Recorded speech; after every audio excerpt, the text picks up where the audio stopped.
We're ready? Yep. Okay. Okay. Good evening. Good evening, ladies and gentlemen, and welcome to the City of East Providence City Council meeting. Today is Tuesday, May 19th. Madam Clerk, may we have a roll call for our members? Yes, Council President. Yes. Councilman Cahoon. Here. Councilman Morado. Here. Councilwoman Souza. Here. Council Vice President Rodrick. Here. And Council President Brito. Yeah. Pursuant to Rhode Island General Assembly laws 42-65-5A2, in executive session, we will discuss the following item under Section A, and Section A will be the claims. Other than that, I think we can pursue at this point in time with the regular scheduled meeting. So the first thing that's on the docket, Madam Clerk, would you like to read that off for us, please? Council President, would you like to lead the Pledge of Allegiance? Oh, certainly, and I apologize for that, people. Okay. We may all rise for the Pledge of Allegiance. See my flag? I pledge allegiance Pledge allegiance to to the the flag of the United of the United States of America, And to the republic for which it for which it stands, stands, one nation, nation, God, God, indivisible, and with justice. liberty and justice for all. Justice for all. Thank you, Madam Clerk. Thank you, Council President. It's always good to start off with the Pledge of Allegiance, or in some cases, the national anthem.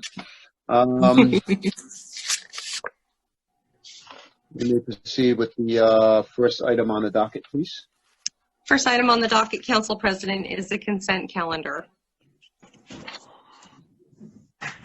Motion to Anyone approve. else?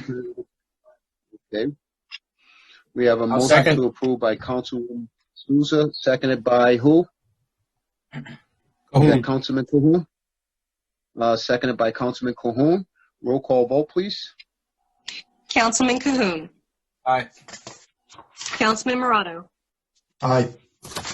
Council Vice President Rodrick. Aye. Councilwoman Souza. Aye. And Council President Brito. Next item, please.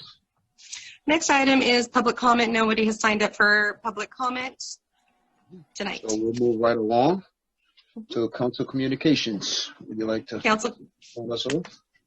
yes. Council Communications. The first item is one-way designation on Rice Avenue, East Providence, 02914. Councilman Cahoon. We'll do this quick. I think Madam Clerk is going to pull up an image that just illustrates the area. Up at the left, where you see the one-way, that is from Pawtucket Avenue turning onto Rice Avenue. Rice Avenue is very narrow. That one-way has been there for some time, a few years. Anyway, basically, you can turn onto Rice Avenue from Pawtucket Avenue. You cannot turn onto Rice Avenue from the other end, the Dover Avenue end.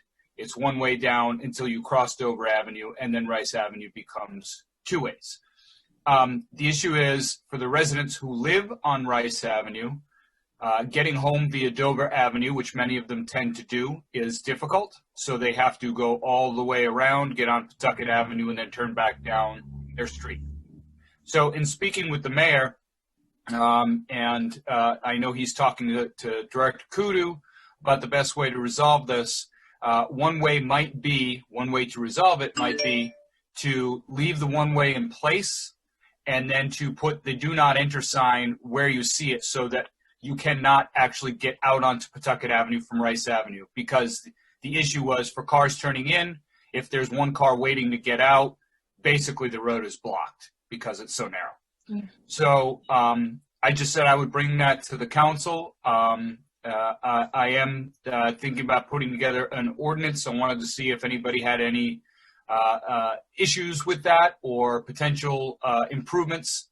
And then I was going to work with the mayor and Steve Kudu in putting together an ordinance to bring to us. That's it. Councilman, I have no questions or concerns about it. So, whatever directions the residents feels best for their needs in that area. I concur. Likewise. With that being said, I guess, Councilman, if you want to propose this for the next meeting in an ordinance, I will do that. perfectly fine here. So, any questions from the council at this point in time regarding this? There's only one item that we have for council communications, and that's this item here. If not, we will proceed on to new business. Mr. President, can I ask a question? Sure, please. Madam Clerk, when we said no one had signed up for public comments, those were the people that would have signed up ahead of time, correct? That's correct, Council Vice So President. we still have a section where if people are online, they can comment, because I know I had a couple of people that might want to do that.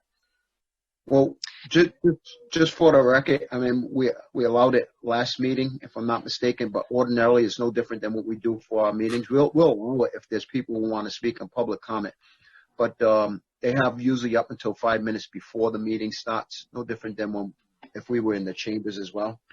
Right. But if we have some people and you know, if the council feels like they want to go back to public comment and somebody has something that they want to say, we have a very short agenda. I don't mind it personally myself. So I'm more than happy to honor that request as long as there's no objections from any other council members.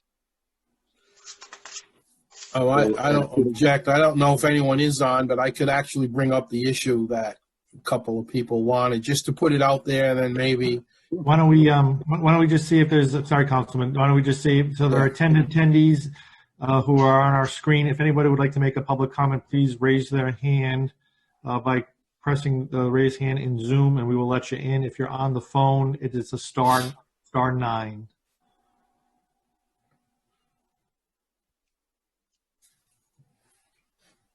I don't see anybody. One more time, if you're interested in a public comment and you're logged into Zoom, you go to the bottom and it says participants and it says raise hand. Nope. Nobody. Okay. If I could just add this as a public comment from me, anybody who's watching that, I had, and I'm sure we all have, we have people asking about, as the city and state is opening up for business, I'm getting a lot of concerns about youth athletics. And I know everybody's itching to get out on the ball field. And I would just urge anyone, if you have thoughts on that, contact the mayor's office and the governor's office. I don't think, Mr. Solicitor, there's anything we can do. Specifically, the question is coming from little leagues that camps are being opening, and they're wondering if little leagues could hold a camp and play baseball. Mostly hearing from Riverside and Rumford and a little bit from Central. And my initial position is we probably cannot supersede a gubernatorial executive order, but I don't know if we're, and I don't know that we want to, you know, I want to keep everybody safe, especially the kids. So basically, for those people who contacted me, if you are watching, I would say, you know, contact any of us to discuss it, contact the mayor's office, and contact the governor's office. Other than that, I promise to bring the issue up, and that's all I'll say. So thank you. I'm glad you mentioned that, Councilman Rodericks. I read somewhere that the president of the Rumford Little League Association, Eddie Wentz, had a COVID-19 plan to get the Little League started. And, you know, so there is a plan in effect, well, at least that he has one. So provided that we do open this up to the public or for kids to play sports, there is a plan in effect that I know of. Council President, there is someone who raised their hand on a Galaxy S8. I don't know if it's the person you spoke of, but with your permission, I will allow them to talk and identify themselves. Please let them in. Is that okay? Yeah, as long as they announce who they are. Sure. Let them in, Okay, please. Galaxy SA, please state your name for the record. Oops, could you please state your name for the record, please? Hi, it's Vincent Enright. Okay. Go ahead, Mr. Enright. So I'm a Riverside Little League board member. I'm also a club administrator for an AAU baseball team, and I have been doing both for many years now. So first question is, when are we opening the fields in East Providence as far as basketball courts, baseball fields, stuff like that? I mean, are we going to, is there a plan soon to let the kids play basketball again and let kids get on the baseball fields with their families and exercise? That's the first question. Second question is,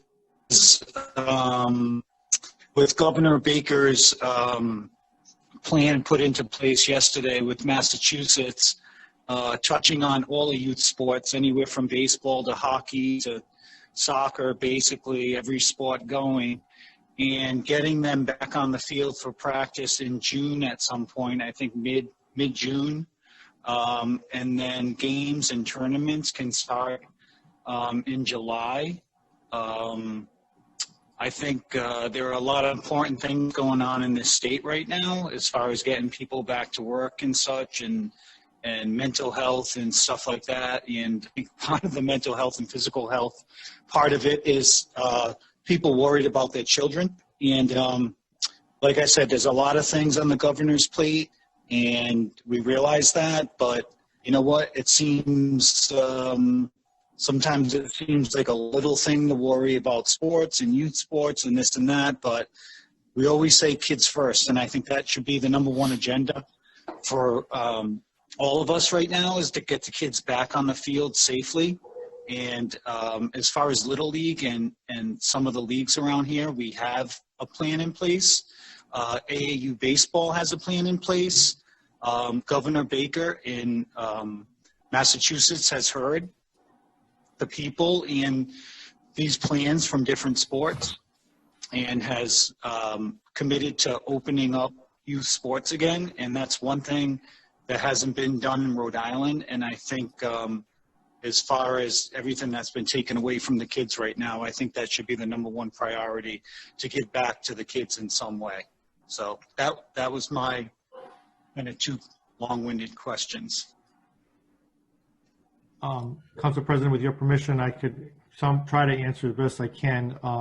Currently, the executive order of the governor still limits gatherings of five or fewer people. And because of that, local parks, basketball courts are still remain closed for like even pickup basketball games or anything like that. So following the governor's order, the mayor's executive order also has kept the parks closed. We're following as best we can Rhode Island Department of Health guidelines. To the extent that there may be a lifting of those guidelines or a releasing of them, we will obviously do our best to mirror those as well. But right along, we've been trying to mirror what the governor has done, and Councilperson Roderick's indicated, and he's correct, that we can be more restrictive than what the governor is, but we can't be less restrictive. So we can't ignore the governor's orders.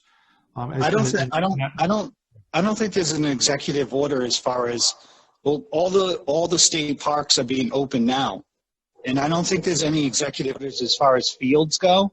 That was all the individual towns put in place. That I know Barrington's are closed until mid-June.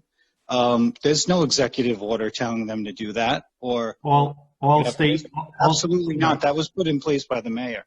All state parks are closed, and the mayor's executive order flows from. Hold on, and only 2 beaches are being opened up.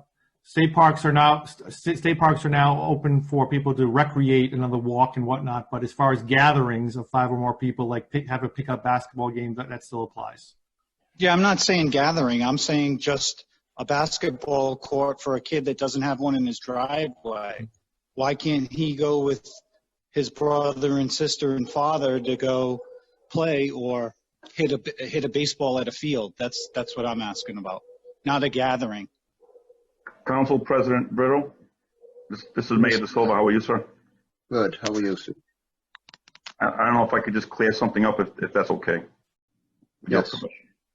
So the executive order was modified, Mr. Enright, just to allow parks in the city to be open. The parks fields are open now. The areas that are still closed are the basketball courts because it's very difficult to police that and to keep that under control.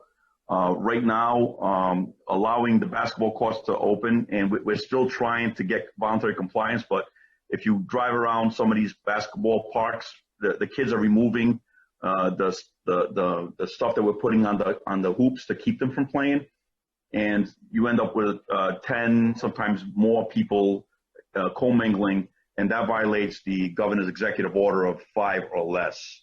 So we're just trying to keep people safe at this moment. But as soon as the governor gives us more leeway, I would love nothing more than to see youth sports come back into full swing, because I'm a big supporter of that. So, and I know that Councilman Rodriguez and everybody on here, all these council people are also very supportive of that. We just want to make sure it's safe to do.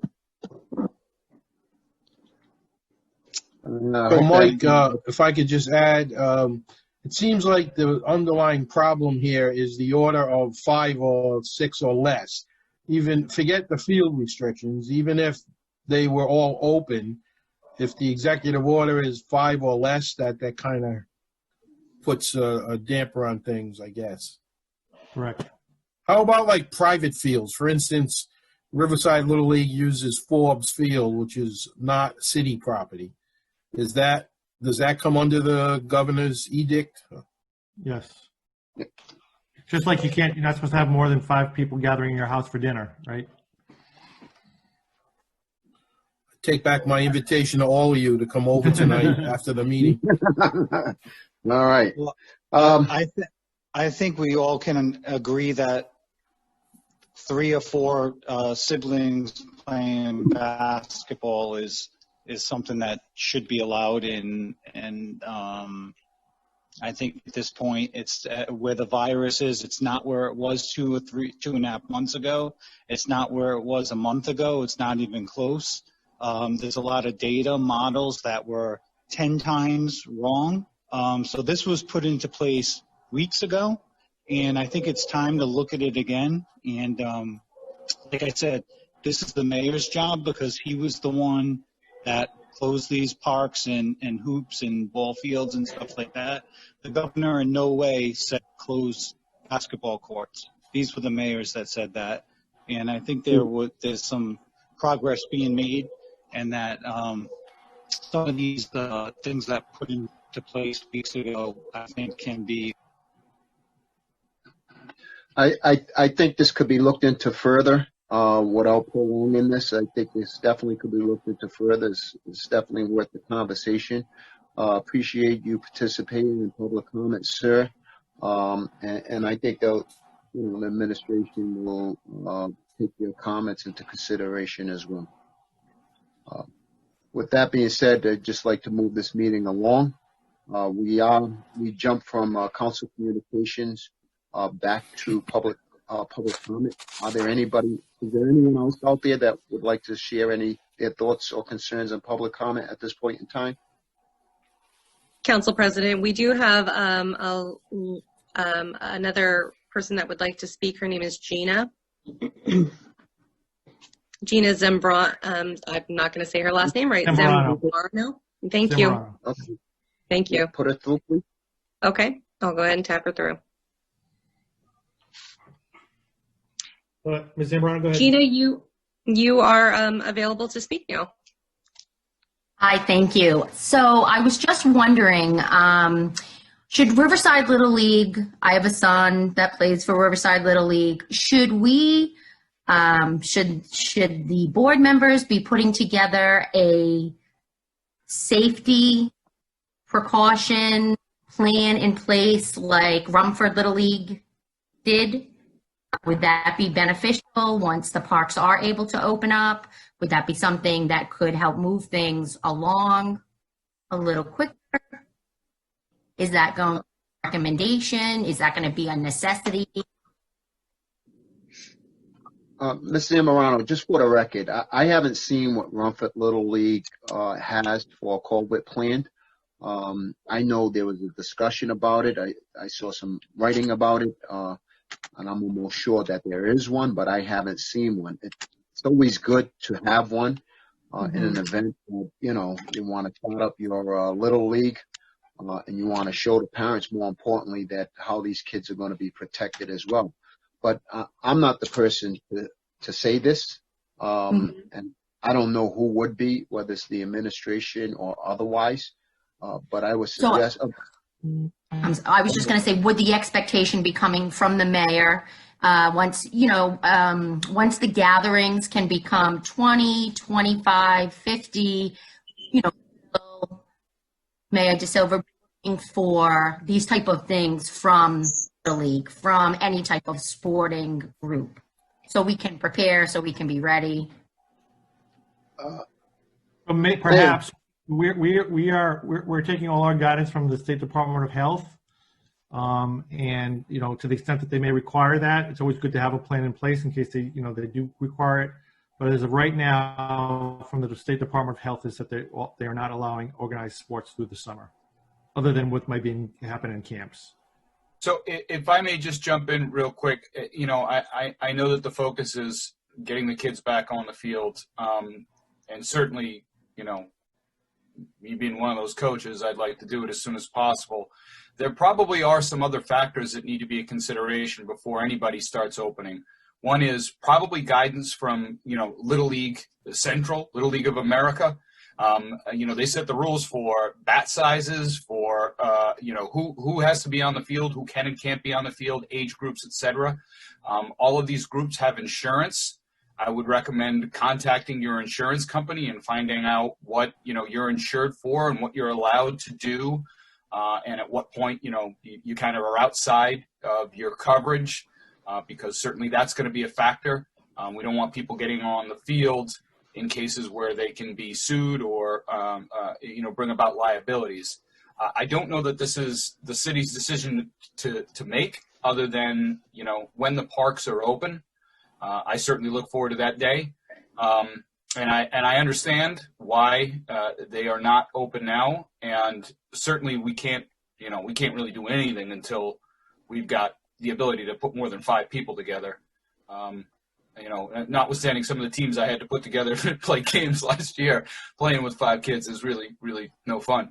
But there are probably some other things that the league should be looking into, and I think they should probably be contacting Little League of America and their own insurance carriers as well. Thank you very much. Thank you. Thank you, Mr. Morano. Any other participants out there willing to raise their hands for public comment at this time before we move along to new business? If not, Madam Clerk, you want to just proceed with the docket item next? The next docket item under council communications is temporary hiring and spending freeze on all non-emergency, non-essential items, recommendation to mayor, and this is introduced by Council Vice President Rodrigues. Oh, thank you, Madam Clerk, Mr. President. I just thought that it is the appropriate time to send a message to our community that this global pandemic has affected us. Health is number one, but economically, people are suffering, businesses are suffering, communities are suffering. The latest numbers are there is an $800 million state deficit. That's $800 million. We definitely will have some issues with funding coming down to the city level. Our school department has indicated they've already seen a loss of, I believe, Nate might know more, but about $600,000 less than what was expected. One side of the coin, we're in pretty good shape. We because of our fiscal year, our monies are in. We had a recent good report from Moody's. And I just want to see us keep that going forward. And in the current climate we are in, I don't think for a couple of months anyway, until the next budget process starts up, which is right around the corner, not really a couple of months, maybe several weeks, that we hold off on, and we may have nothing to hold off on. This might be more of a symbolic gesture and a statement to the public of fiscal responsibility. It might be nothing more than that. But rather than hiring any new hires or any brand new projects, I mean, other projects that are funded and in the hopper, let's let them stay there for a little bit, and then we'll do them once we get into the next budget process. My question to Solicitor Marcello is, do we as a council have authority to enact something like this, or what I'm requesting more or less the way I worded it, that we send a letter, if it passes, if everyone agrees with me, that a letter would go to the mayor's office and to the mayor recommending this action, this freeze on non-essential hiring, noticing that, all people are essential. There'll be someone that'll say, well, who's not essential? We don't need them. I'm not looking for that. And we're not at a point now where we're looking to cut city services. Let's keep our basic services strong. Let's keep what we've been doing. We're going in the right direction, but in a month or two, we don't know where we're going to be. So I don't know, Mike. I don't know if it's something that is under our purview. I know budgets and funding is. And what do you think? So I would, the answer is yes and no. You absolutely can send a letter, a recommendation to the mayor that this occur. And obviously you are the appropriators if you were to cut funding for, not approved funding for a position that may be coming down the pike that's been already approved, you could certainly revisit that. But I would, obviously would recommend that you speak to the mayor, because I'm not aware of any type of hiring that may be occurring for any new positions or additional positions that have been outside of the budget process. But to the extent that that does happen, you could obviously freeze the funding for that or reverse the funding for that. Well, that's my general thoughts. I'd ask my colleagues what you think. I mean, one last thought. If our police chief or fire chief were to leave tomorrow to head the FBI or something, obviously we would want to fill that job. So I'm not looking to not freeze essential openings, but I'm looking to slow things down a bit until we hit the budget table in several weeks and find out where we are. Thank you all for listening. Can I ask a question and thank you for bringing that up, Mr. Rodricks. We've had on the docket a couple of previous meetings ago an ordinance to kind of finalize both the budget process and this review commission or committee that we wanted to see put in place to kind of put an eagle eye on that budget, if you will. I don't know where that stands. I don't see it on the docket tonight. I know at the last meeting we weren't able to vote on it because there was a problem, I think, with the advertising. Do we know where that stands, where that ordinance stands presently? It should be in the next council on the June 2nd for vote and passage. Right. And that would be second passage, yes? It would be second passage, correct. Okay. So presuming that we are going to pass that, and I think we mentioned that last time, Councilman Morado, so thanks for the reminder. It probably behooves us to, get in sooner rather than later. I have seen the report from that Mr. Moore provided, both the summary and the detailed report. When I look at the numbers, I don't see anything, this is just me looking at it, I don't see anything that immediately concerns me. But to your point, Mr. Rodricks, the revenues probably are not going to show up what we anticipated, or there could be a hiccup with taxes, etc. So that probably requires a strong eye sooner rather than later. my preference would be, let's get that thing going. Let's figure out who from the council is going to go sit on that and start asking the questions that we need to ask so we can drill into it, rather than taking, maybe, a broadsword to a situation that requires a scalpel. To Councilman Roderick's point, I agree to what he's saying. I think what he's the message trying to send is, and correct me if I'm wrong, if there are job openings now that we've gone a while without, why not wait a little bit longer just to see what this, financial impact will be? To his point, if a chief of police was to leave, that needs to be filled, right away. But if there are other job openings currently open, why not just wait a couple more months or so just to see what we have? And we're going to get hit either way, and that's why I put that on the docket for discussion last time. There's no way we're not going to escape this. We are in good shape. We have 13 million in reserves. We have another 1.2 million, I believe, in the capital improvement budget if we need to tap into that. But every little bit will help in the long run if we need it. So I agree with that. I just think, rather than wait until it's too late, at least I think Councilman Cahoon is right. Do it sooner rather than later. Whichever form it takes, I think the time is now while we're in pretty good shape. I know a lot of homeowners are in trouble. We're probably not getting all the tax revenue that we planned for and hoped for. Maybe some water bills going unpaid. I think we don't know of a lot of this yet, but as we hit the budget process, we're going to find out. I think we're all kind of saying the same thing.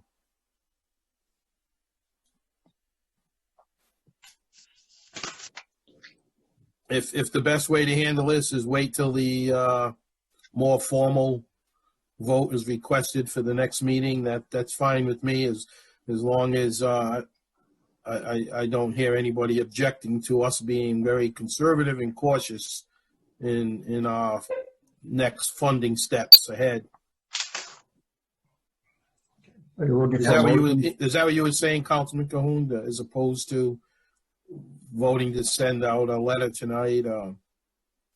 Yeah, I just, when I think about the time I've spent with the federal government over the years, whenever there's revenue issues, there's initiatives like hiring freezes or, kind of broadsword measures to try to fix the problem. And a lot of times it will make the problem worse. Who's to say that, the people that are, a position that's waiting to be filled is not just the person that we need to help figure out how to get past this situation. I don't know. I'm not in, the administration every day. I would very much like to be able to start digging into where do we stand against where we budgeted, and where do we stand in, if we expected X number of dollars in revenue, and I guess, kind of June is going to be our marker for that. What do we actually see coming in? Because that'll start to give us the first picture of how much we're getting hurt, if we are getting hurt, etc. And then I think we probably want to look at the appropriate actions to take. Hopefully some of those will come by way of recommendation of the mayor. Some of those certainly, I think, we can advance on their own. But again, that's just my way of looking at it. Well, we do have Councilman Morado does have an ordinance that will be on the docket for the next meeting.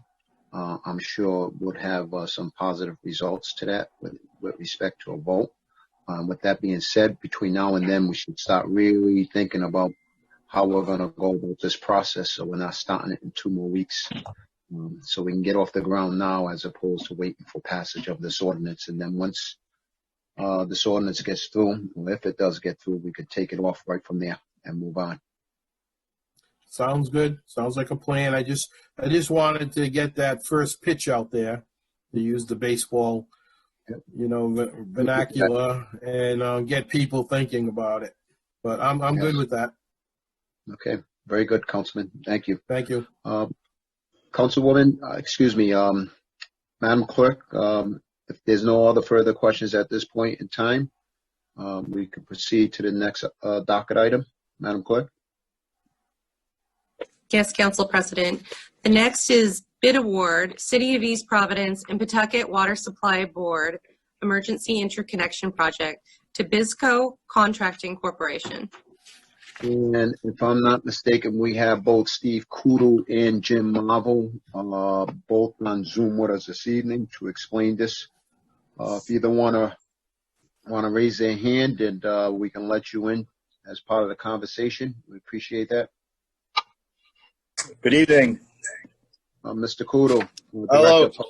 Hello. At this point in time, thank you. Yes, we are here before you requesting approval of a bid award.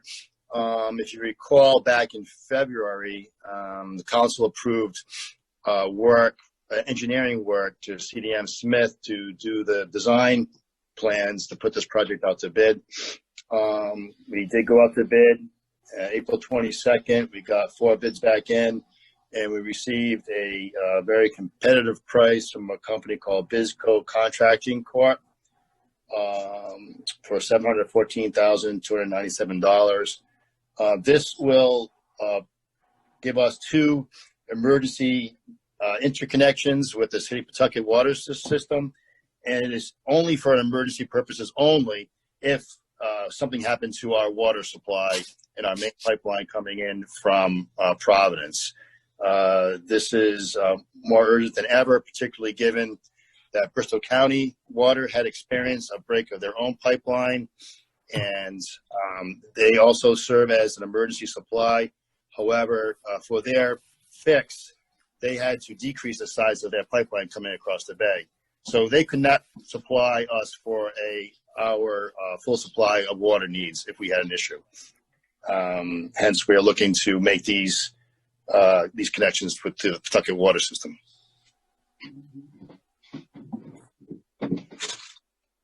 Any questions for Mr. Koodle at this time? I got a question. Okay, Councilman. So, Steve, what's the anticipated cost for this project? Do we know? Yes. The initial estimate was around $500,000. So the work at the 2 interconnections came in around that. We had also added some additional work at a vault that's coming in from the Providence water side as well that's needed, and that work has added another $130,000 to this project. So do you remember that meeting quite a way back at the 3rd floor at City Hall? We had a meeting with Bristol County Water and tying into that supply line. Remember that meeting? Yes. And we talked about far in the future, way in the future, to connect into the Pawtucket water supply line as a redundant secondary supply, in addition to the Bristol County water tie-in. Correct. Is this the same type of connection? I believe that connection that we discussed was going to cost around $5 million, if not more, dollars. Is this the same type of connection? No, this is, in one instance, we are, and Jim can correct me if I'm wrong, we already have hard pipe connection on Pawtucket Avenue, and the other one is on Narragansett Park Drive, and we will be making a pipe connection there. However, we have no way of controlling that water flow coming in from the City of Pawtucket currently. They have a higher pressure. It will be unmetered. So these are basically what we're installing vaults at currently somewhat piped connections with Pawtucket Water. The meeting that we had with Bristol County Water Authority, they're talking about having a pipeline, a shared pipeline from our Kent Heights storage facilities heading north all the way to the City of Pawtucket. And that would have been a new 30-inch pipeline. That cost estimate is now probably closer to about $30 million total project. Yeah, that's correct. Now I remember that's correct. It was to tie into that Kent Heights water tower. Right. My last question with this is, do we know how or where this $500K is going to come from? Yeah, this has been in the planning stages for actually a couple of years. So this project's already been budgeted for in this fiscal year. Has it been budgeted for the estimated amount or for the actual amount? We have funds in our infrastructure replacement budget that exceed actually this contract amount. Is this a capital improvement? Yes. This was approved out of capital improvements? Yes. Do you know what it was labeled as? We have it labeled as infrastructure improvements. We have a general infrastructure improvement account. Is that on the DPW? Because I'm lost as to. No, it's under the water enterprise fund, water utility fund.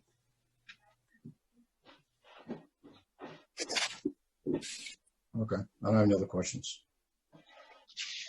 Steve, I just have a question. So when you mentioned that under the infrastructure fund, would that be part of the money that we saw was awarded recently back from the $500,000 that we just received from the infrastructure bank?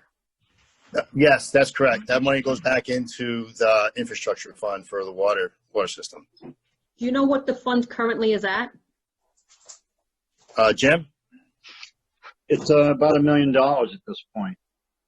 So there was $500,000 previously. We just received another $500,000, so we're at $1 million. Well, we're slightly over that. The budgeted amount for this fiscal year for infrastructure improvements like that was $1 million. Plus, we have what we didn't spend the prior year. Plus, we have the monies that you just referred to. So we're probably actual cash, and the finance director could bear this out.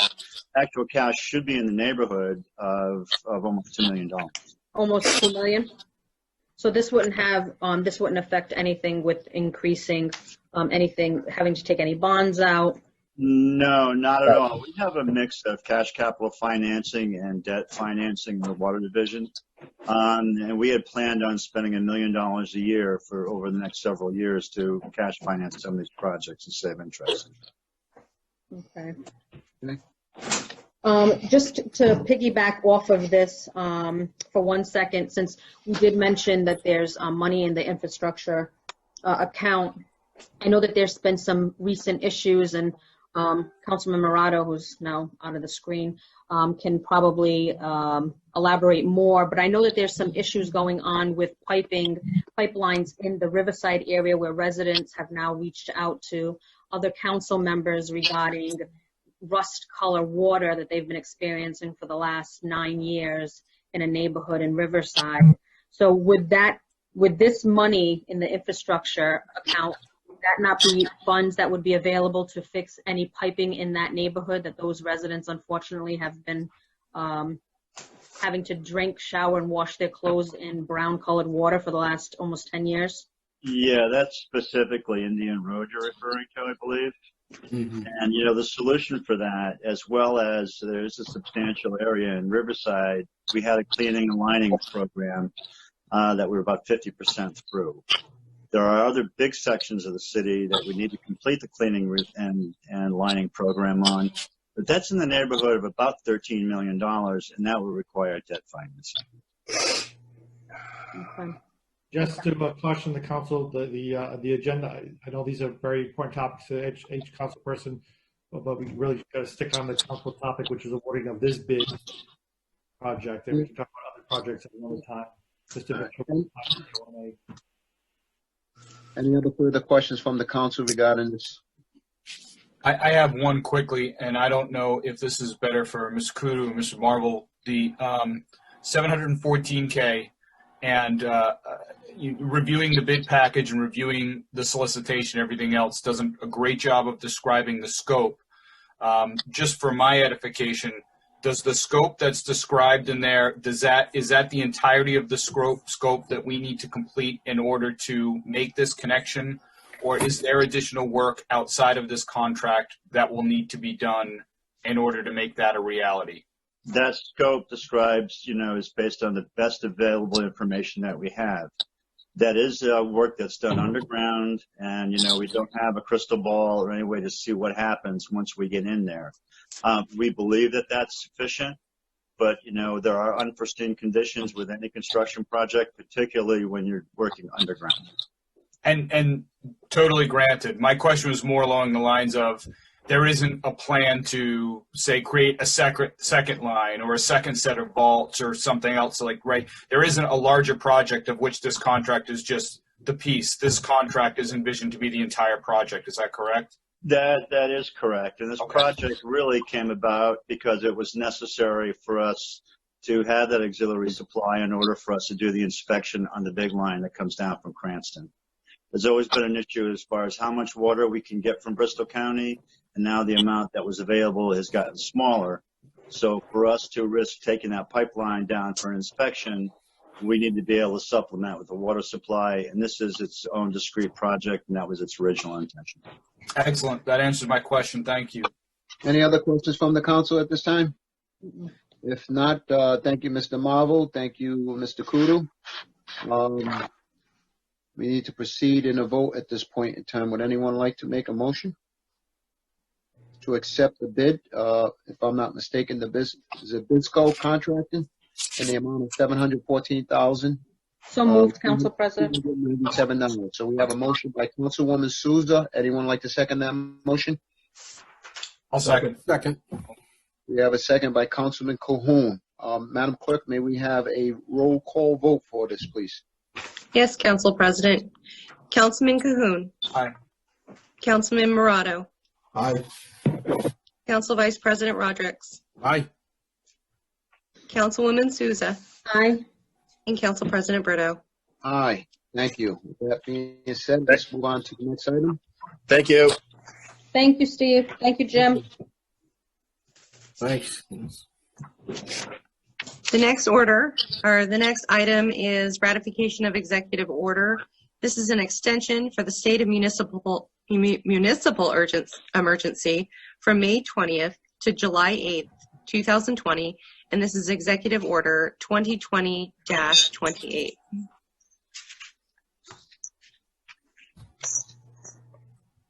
The pleasure of the council. Does anyone have any questions at this point in time? Question, Mr. President. Mike, I assume this just goes along with the governor's orders, and it's more emergency preparedness. We're not introducing anything new, any new restrictive actions. This is just extending the prior executive order that was set to expire tomorrow, and then actually at midnight on the 19th.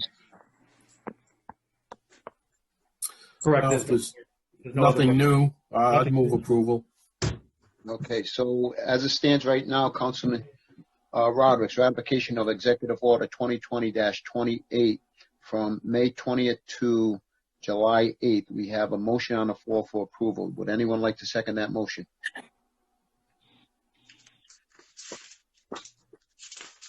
I'll second. I'm sorry, I was muted. That's okay. We have a second by Councilman Cahoon. Madam Clerk, roll call vote, please. Councilman Cahoon. Aye. Councilman Morato. Aye. Council Vice President Rodrick. Aye. Councilwoman Souza. Aye.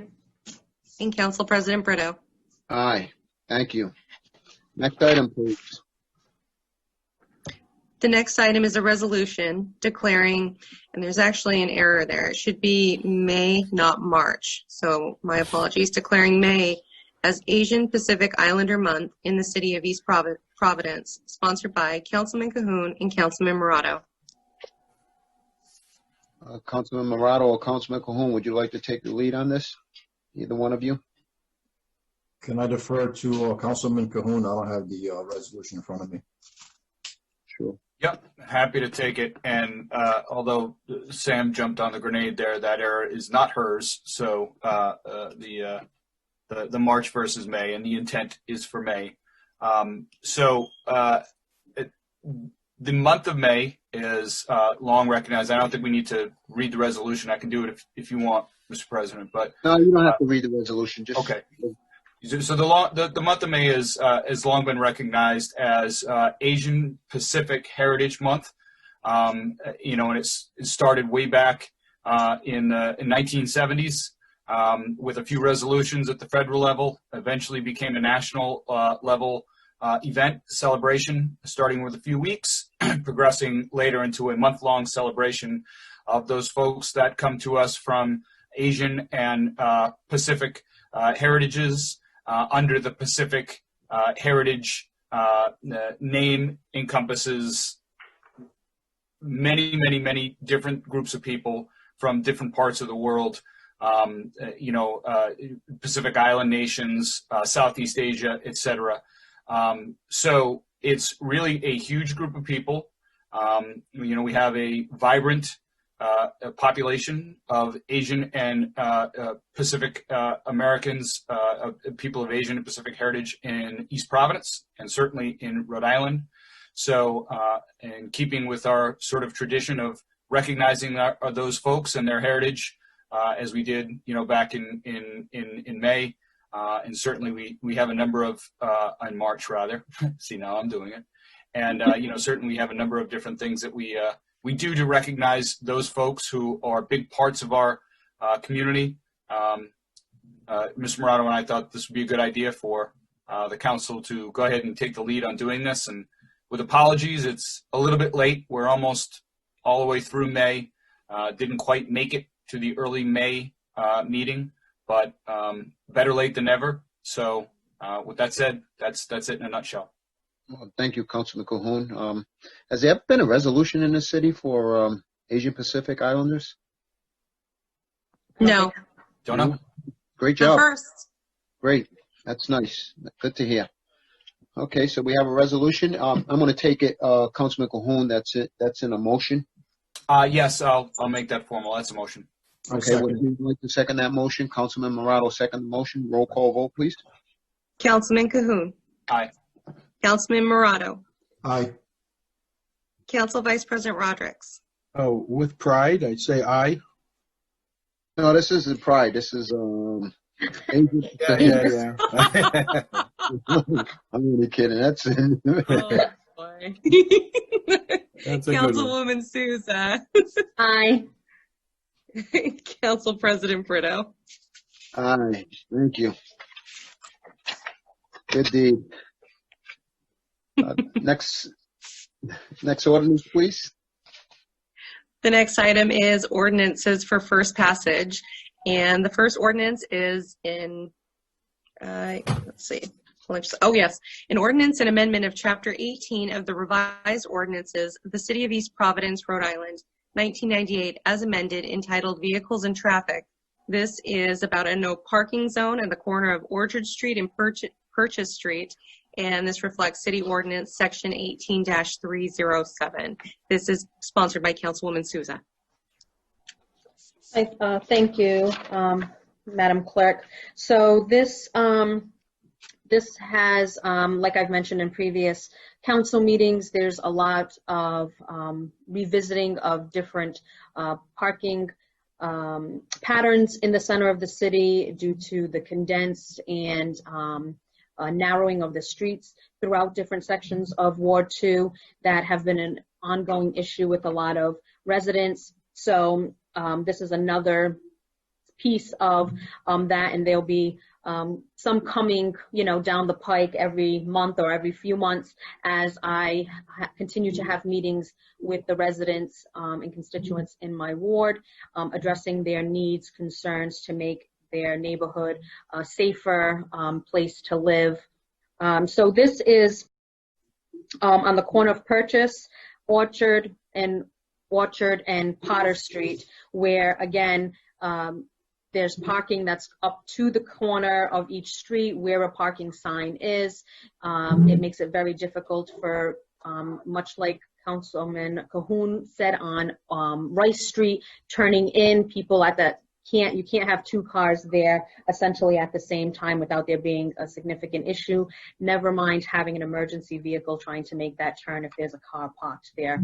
So this again is to put up no parking, and that way the police department, while out on their patrol, can enforce these no parkings, and I would encourage that they do so that we can keep residents safe in the community, and that our emergency vehicles can come down these streets and make these turns when they need to get to rescue calls. So unless any of my council members have any questions or concerns, I would move for first passage. Any questions at the council at this time? As A a stand, second. we have a motion by Councilwoman Souza, seconded by Councilman, is that Rodericks that counsel that? Yes. That's Councilman Rodericks. Madam Clerk, may we have a roll call vote, please? Yes, Council President. Councilman Cahoon. Aye. Councilman Morato. Aye. Council Vice President Rodericks. Aye. Councilwoman Souza. Aye. And Council President Brito. Aye. Thank you. Madam Clerk, it looks like we're going to reconvene an executive session unless I'm mistaken at this point in time. There's one more ordinance. Okay. Okay. Next item then, please. We actually, can everybody hear me okay? Yes. Okay. We do have one other ordinance that's listed on the agenda for tonight, Council President. Okay. You wanna read And it, that is an please? ordinance and amendment. Sure. That's an ordinance and amendment of Chapter 12 of the revised ordinances of the City of East Providence, Rhode Island, 1998, as amended, entitled Police, sponsored by Council Vice President Rodericks. Thank you, Mr. President. This is a discussion we've had for, I think, close to a year. A few of us have brought this up. I know my intent in bringing it up a while back was that we had several traffic crossing posts in the city go unfilled. And some of them were critical school sites, others were regular city sites. And even this week, I talked to a couple of officials in the police department who said they had a couple of positions they couldn't fill. We've sort of installed as we've been looking at the process for appointing people. So, and I won't read this whole thing. Basically, what this does at first passage is it eliminates the process of either the council or the mayor making appointments. It eliminates the council picking any John or Sally off the street to be an important position of a crossing guard, and it professionalizes it by making persons apply for positions.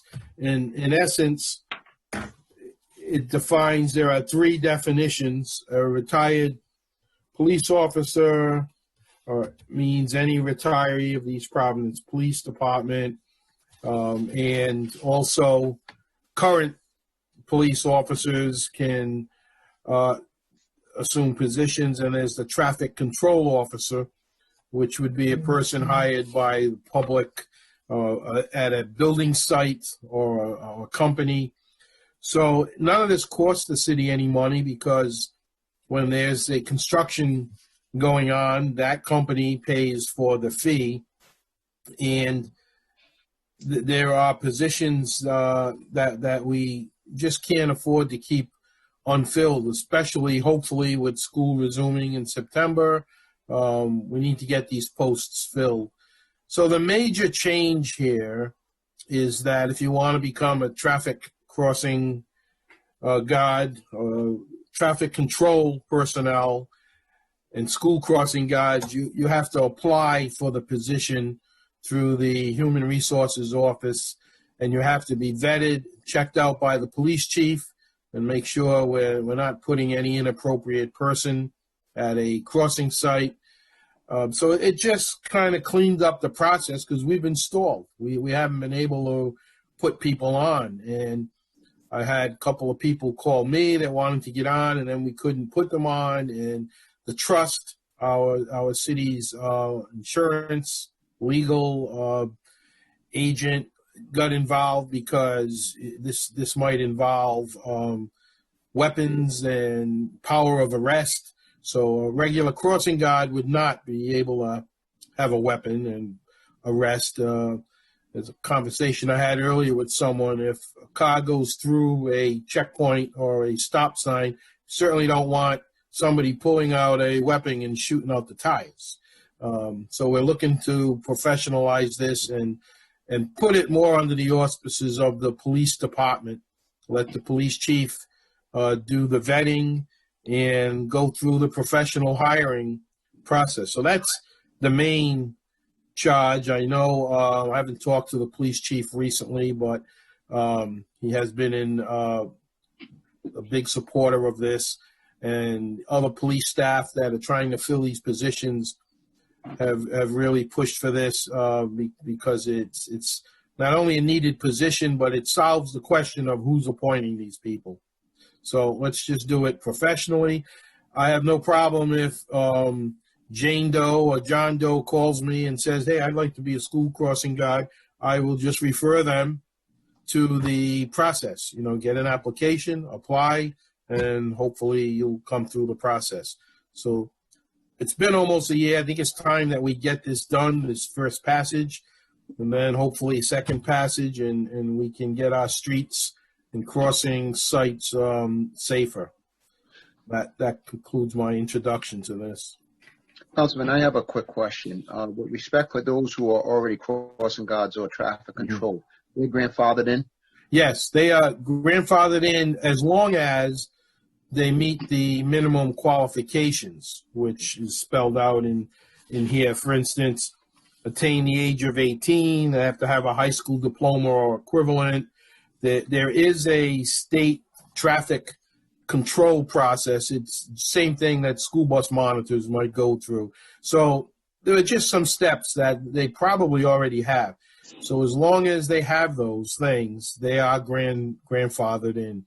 And if they're missing one or two minor things, they would be allowed to go and take the certification or whatever it is they need to get. They couldn't be a traffic control person until they finish that, but it appears that 99% of the current people would be retained because they're all over 18. They have the degrees needed, which is only high school or equivalency.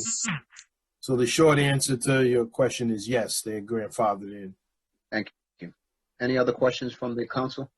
Yeah, just one, just to clarify. So it would be the traffic controllers, not so much the school guard crossing, correct? Or are they all fall under the same? They're part of this too, yes. They are, school crossing guard would come under this also. Right, but they hold a different role than they do if they're doing traffic control. Right, they would be at various school crossings on a part-time basis. But you're saying they would still require all those criteria that a traffic control person does, though their job is different? They would still be required to have the age and to have the training on how to cross someone. I mean, it is a little bit of a skill to, be able to cross kids at a busy intersection.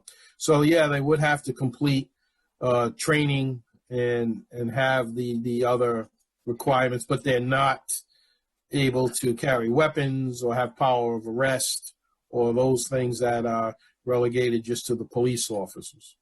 So I guess because my only, not concern, but my only hesitation is that some of the crossing guards are, retired elderly who've probably been doing this for 15 to 20 something years, and who may not have something like this because it wasn't, I would say that about 15 years ago, having those certifications weren't necessary at the time. I could be wrong. Yeah. And then there's obviously a financial impact. I believe, having heard some of the people who are applying recently, there are different financial things that come with that to qualify for the training, and so that might have a negative impact on those that have been doing it. So essentially, it would be pushing them out of the crossing guards in areas that they've been doing for a substantial amount of time.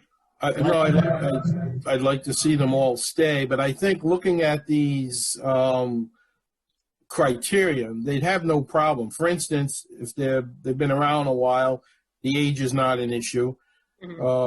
Probably have high school diploma or equivalent, so they don't need the diploma, but equivalent. They do have to complete the training in safe traffic practices. You know, that's not a major hardship if they don't have that already.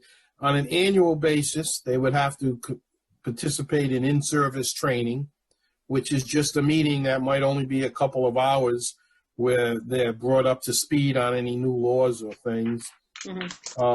They would have to pass a background check. That would be mandatory. They cannot have been convicted of a felony crime or a misdemeanor unless the misdemeanor is more than 3 years from the date of appointment. So that shouldn't scare anybody away. If they have been convicted, then we don't want them. They do have to have a drug screen test. And they must remain drug-free and subject to a random drug screen test. I don't know how often that's done. So I don't think any of those things are really prohibited. And in this day and age, I think it offers a good layer of protection for especially the school crossing areas. So I don't think it would keep anybody away unless, you know, they don't want to take the annual in-service training, and that's pretty easy. I got a couple of questions. Sure. So I do have a little bit of experience with this topic. I have developed policy for the community that I serve. And the special detail officer, it's not to be confused with a crossing guard, correct? Or is that the same? Correct. That's not the one and the same. Okay, so a crossing guard, that's school, that's on the school auspice of the school, so that's not what we're discussing, correct? Well, no, they would be part of this. They would apply through this process. Okay. The schools don't hire the crossing guards. I do like the idea of having it under the police department. They can properly vet someone, especially someone that has, if they're going to be crossing children, obviously we don't want someone that's a sexual offender or some type of criminal background of that sort to be crossing out children. But to answer Councilwoman Souza's question as to people who have been retired for so long, when and if the police department does get accredited, there is a mechanism, it's performance evaluation that's done every year. And that applies to the retirees and special officers also. So to ease that, if and when we do get accredited, that's a good mechanism to evaluate, those people doing those details to see if they still qualify. And also, every single police officer and special police officer, they go through a work zone safety course, which is mandatory, which doesn't cost a lot. And sometimes it's free by given out by the police officer standards and training. And for the retirees themselves, I believe the trust, it's a $1,500 a year fee. Well, it costs a municipality to insure each retired officer, which some municipalities put the cost on those officers, but they make that back tenfold, doing traffic details. So I do like this idea of this ordinance and putting it back on the police department. No, I agree, and I think there's a not understanding. So when I'm talking about the school crossing guard, I'm not talking about retired police officers. I'm talking about our senior citizens who are crossing at various crosswalks throughout the community that are making $10 an hour for 2 hours a day. And they've been doing that for umpteenth years throughout the city. Would it be something that would be beneficial for them? In other words, would they look at this ordinance now and be like, well, it's going to cost me more or not be worth my time? They like what they do because they're getting out of the house and they're seeing the kids and crossing them, maybe, people that they've built relationships with in their community. But going through this whole process, making sure they have to get all these things. And I get, from a bigger picture, it makes sense for people coming in. I'm just talking about, if we're talking about like a grandfathering in of people who are already there. I don't know if all these things for a school crossing guard who are primarily people of 65 and older who are doing it Wait a just minute now. who are just doing it to fill, 65. they're helping out. And since Councilwoman, could I just add in? I think that, they still shouldn't have to worry. They do have to have the background checks. And Yeah, even no, though they right. grandfathered in, that Sure. doesn't cost much, if anything. They do have to have, is that annually? I think it's just upon hiring. The drug testing might be annually. Mm-hmm. And those things are, the cost of keeping our kids safe. There are people over 60 that cause crime. Oh, so no. we For do sure. have to watch everybody, I think, when it comes to crossing our kids and who. So I don't think anybody has to worry that's already on. I think they're already doing some of this. They Mhm. already have in Yeah. service. Yeah. I remember when I was working that the school bus monitors had to go through in-service training every year. So an in-service training might be a 2-hour meeting. That's it. Sure. So I don't think any of them have to worry, really. Councilwoman, if I could just add, to address the crossing guard issue, the level of training that goes into this based on the ordinance, the only thing that's really being changed, because I've worked closely with the vice president on this, the only thing that's being changed here is just changing from an appointment to a hiring. In Okay. terms of the training, that's still being done the same by the Okay. police department for the vetting. And the way that it was explained to me was that the crossing guards are trained kind of with a very basic level of training versus the traffic control, who Right. do have to go through a more, for lack of a better word, vigorous training. Though if you would like, I can give you the pay scales for that they would make, if that helps. No, I just feel like a traffic control and a school crossing guard are on two different levels. So where the traffic control certainly needs to have a certain level of experience different, I think, than what is in the scope of a school crossing guard, because essentially they're just assisting with the traffic, because they're hitting the light and the traffic light's going on and they're just assisting the kids over, not just, but you know what I mean? It's not the same is what I'm saying. So I don't think that their level of need in terms of their training or credentialing would be the same. Yeah, they still need it. They still need it. I get that they still need it, and I would expect them to still have a lot of those stuff in place. But it's not. I just wanted to clarify that they don't have the same level of training or need now the same level of training because they're not doing the same type of a job. Yes, for as long as they meet these minimum qualifications in the ordinance, they essentially go through like an orientation process, Right. and then with the exception of the high school and with Bayview, they would make it's a $40 flat rate per day. Mm-hmm. The high school and Bayview makes more just because it's a more heavily trafficked area. But Sure. that's pretty much it. Versus traffic control where it gets it's more detailed. So Mm-hmm. Okay. Thank you for the clarification. no problem. Any further questions? from Thanks the for the group? questions. Mr. President, may I ask Mr. Furtado a question? Please.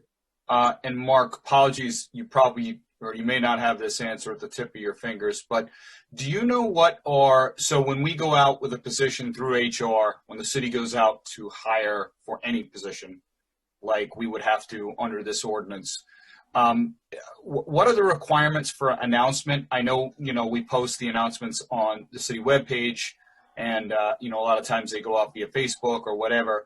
What are the requirements? Because to Councilwoman Souza's point, a lot of the folks that might be interested or might want to apply, might not necessarily have access to the traditional, or the less than traditional methods that a lot of us are using now.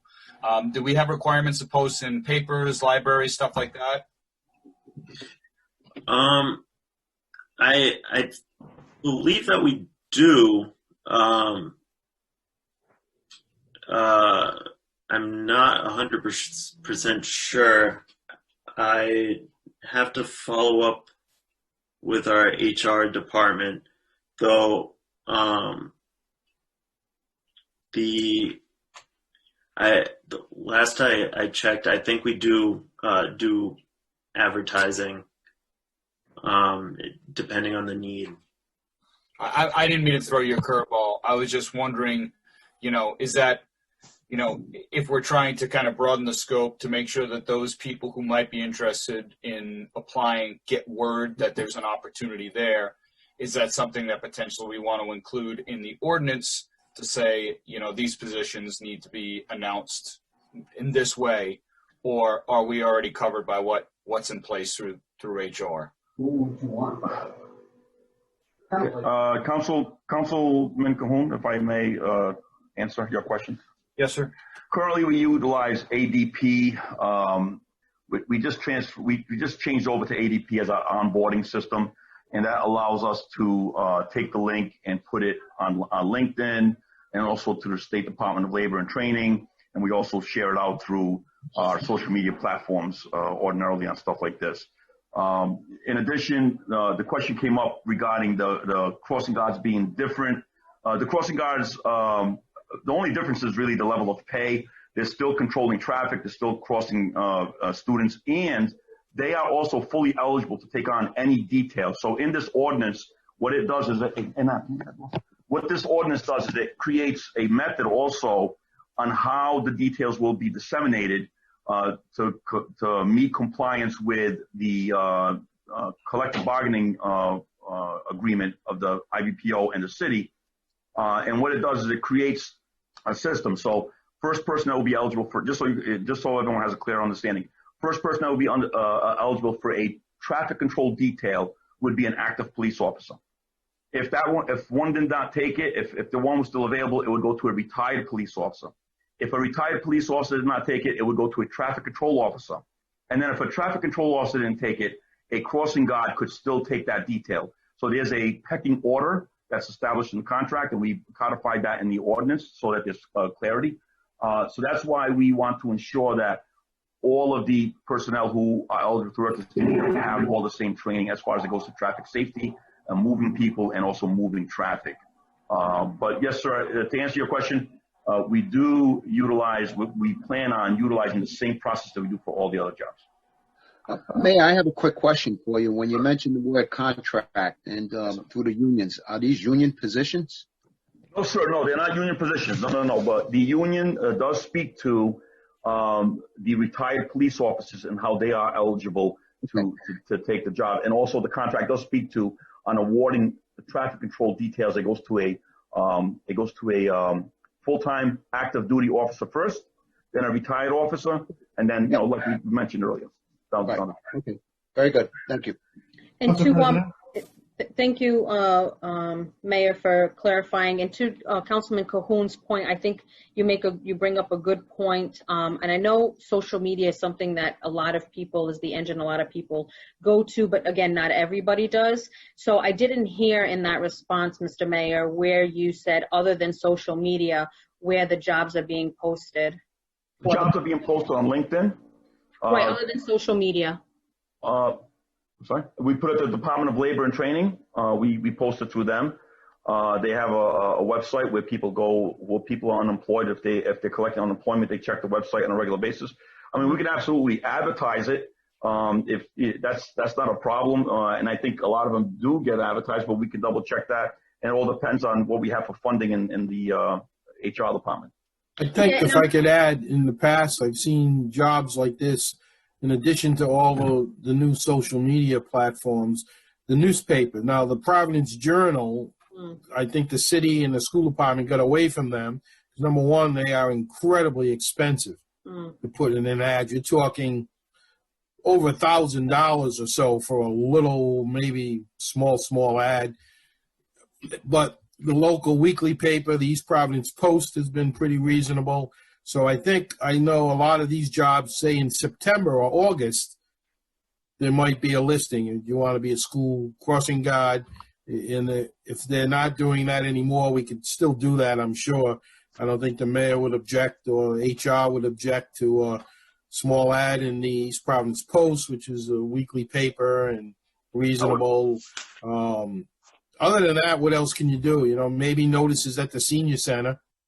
Could post them on a bulletin board or something if people there want to work. But I agree, a lot of the older citizens are not on internet and need. But that old-fashioned paper way of advertising is kind of going by the wayside, but we could still do some of it. Well, not even that. I think with social media, too, when you post something, it goes onto a feed. So every minute and every hour, there's something new generating. So it's easy to get lost in those feeds. Are we still posting in the lobby, in the glass cabinet? They used to post in the display cabinet jobs that were available throughout the city. Are we still doing that, Mr. Mayor? Am I on? Am I still on? I am on. Oh, good. I couldn't see if I was on. I'm sorry. I'm not sure if we're doing that. I'll double check and see. But we do also post. I forgot to mention. We do post on our website for available jobs on our website. I know people do utilize that to search. But I absolutely agree with Councilman Souza and Councilman Rodrigues regarding advertising. We will gladly advertise this in the local papers and even in the Reporter to put it out there. I think it's something that we can use. Anything to get more reach is well worth it. That's absolutely correct. The most effective way, the way I look at it, is the way it was happening in the past, that, these constituents will contact their council person because it was appointment by a council person in the past. But now we could just steer them in the direction of as opposed to, making a recommendation at a council meeting. We could just steer them to human resources at this point in time, because that's how it's always been done in the past. And for most people who are familiar with the system or who have been familiar with the system, they've even tell someone, go see your local council person and ask them about it. And it's just that word of mouth would catch those people who are not involved with the social media aspect, who don't go into City Hall and see it on the dashboard in there as well. So, I would just refer people over to now going forward with this ordinance to HR. Good point. Any other questions from the council? None. If no further questions at this point in time, Councilman Rodrigues, you'd like to form this into a motion? Sure. I would move for first passage, approval of the amended ordinance on traffic control, school crossing, etc. Okay, so we have a motion by Councilman Rodrigues, seconded by Councilwoman Souza. Madam Clerk, may we have a roll call vote, please? Yes, Council President. Councilman Cahoon. Aye. Councilman Murato. Aye. Council Vice President Rodrigues. Aye. Councilwoman Souza. Aye. And Council President Brito. Aye. Thank you. Next item. Make a Next motion item. to go into executive Well, session. before we, if I may, I just have a couple of public announcements before we go into executive session, if that's okay. I know there are some people out there who have some questions about the Memorial Day Parade. Just as a public announcement through the administration, Memorial Day Parade, it will be on. It'll be a motor car parade beyond Memorial Day, which is next Monday. That will be held in conjunction with the American Post in Riverside. They'll be meeting at the Carousel at 6:30 a.m. Monday morning, and the parade starts at 10 o'clock, leaving from the Carousel. My next announcement, which will be really brief as well, is that the Elijah Project, in conjunction with George Ortez, located at 65 Newport Avenue on May 28, 9 a.m. May 28, 9 a.m. They'll be giving out soup boxes, and that'll be the blunt soup. So the first 1,000 cars will be free. First 1,000 cars will be free, and again, that's Thursday, May 28, 9 a.m. 65 Newport Avenue in Rumford, soup giveaway for Blount Seafood. First 1,000 cars free. Mr. President, if I could just say thank you, and just wanted to clarify the Memorial Day Parade meeting time 9:30 a.m., sir. Just wanted to make sure. You said 6:30 a.m. That's too early. I'll be sleeping. Did I say 6:30? Yeah, Good. And the Elijah Project, Apologies. they're located at 65 Newport Avenue. They will be doing the food giveaway on the 28th, like you mentioned, at Riverside Middle School. At Riverside Middle School, 65 Newport Avenue. That's where they're located. That's their home base. Oh, okay. All right, very good. Sorry if I confused you with that message. Thank you for the clarification there, Mayor. Thank you, sir. All right. With that being said, we have a motion, if I'm not mistaken, by Councilwoman Souza to not reconvene, but to go into executive session. Would anyone like to second that motion?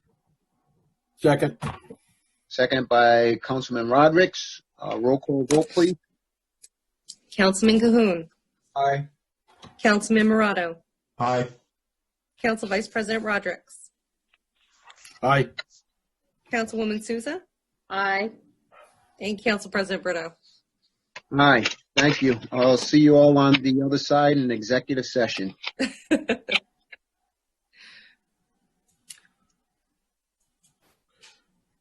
Places are open and in business, ready to go. Very fun. Hard to believe it's that time. Oh, Councilman Morato is here. There we go. Now he's All right, here. so, my battery's about to die. Uh-oh. Should have had it on a. Okay, we got a couple minutes. All right, very good. All right, welcome back to the city chambers. Would anyone like to make a motion to seal the executive session minutes? Motion to So seal the moved, Mr. minutes. President. Second. All in favor? All in favor, say aye. Aye. Aye. Anyone opposed? No. All right. Next item. The next item, Council President, is adjournment. Move for adjournment. Quickly, before we do that, do we have to report the votes from executive session? We should. And was Mike going to do that, or? Yeah, Mike was. Is he not on? Let's Or did he see. do- Hold on. Oh, he's here. Hold on. I'm going to promote him to panelist. He's on now. He's here. Mr. Solicitor? Solicitor Marcello.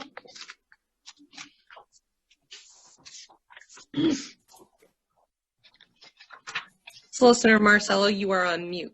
Does everyone hear me now? Yes. Yep. Does everyone hear me? Yes. All right, thank you, Council President. The council just met in executive session as a claims committee On the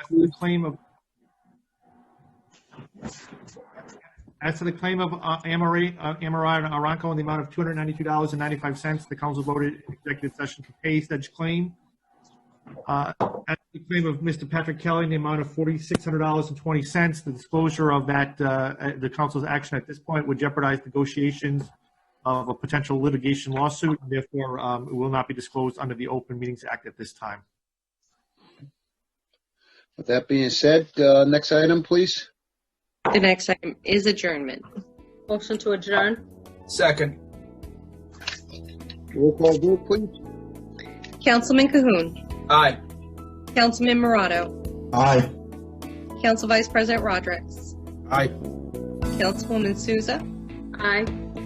And Council President Brito. Aye. Thank you, and have a good night. Be safe out there, everyone. Thank you. So, Thank you, everyone. Good night. Happy Memorial Day weekend. Oh, yeah.